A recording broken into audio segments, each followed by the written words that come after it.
Hello viewers, இப்போ நம்ம ராகி மாவை வச்சு எப்படி குழுக்கு ரொட்டி பண்ணுறதுங்கிறத பார்க்கலாம்.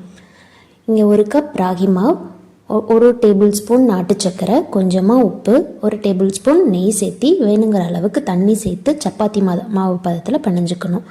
இந்த அளவுக்கு பிணைஞ்சதுக்கப்புறமா ரொம்ப அழுத்தம் கொடுக்காமல் சாஃப்டாக இந்த சைஸில் உருண்டை பண்ணி வச்சுக்கோங்க.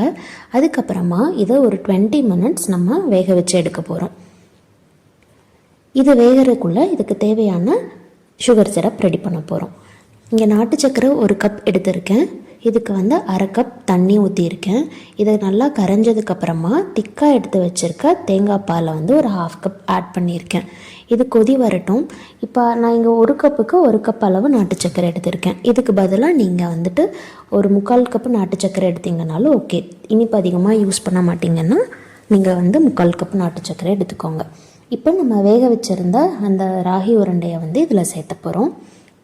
இதை சேர்த்துனதுக்கப்புறமா லோ ஃப்ளேமில் ஒரு 5 மினிட்ஸ் மட்டும் விட்டுருங்க. நம்ம வெளியே குலோப் ஜாமுன் மாவு வாங்கி குலோப் ஜாமுன் செய்கிறதுக்கு பதிலாக வீட்டில் இருக்க ராகி மாவை வச்சு நம்ம இந்த மாதிரி குழுக்கு ரொட்டி செஞ்சு பார்க்கலாம். இதுக்கு மேலே நான் டாப்பிங்ஸ்க்கு என்ன போட்டிருக்கேன்னா பாதாமும் முந்திரியும் கிரேட் பண்ணி வச்சு அது மேலே போட்டிருக்கேன். நீங்கள் இது ஆப்ஷனல் தான். இல்லைன்னா நீங்கள் வெறும் ராகி மாவு இந்த நாட்டு சக்கரை வச்சு இதை நீங்கள் செஞ்சு பார்த்துட்டு எப்படி இருக்குன்னு சொல்லுங்கள். தேங்க்ஸ் ஃபார் வாட்சிங்.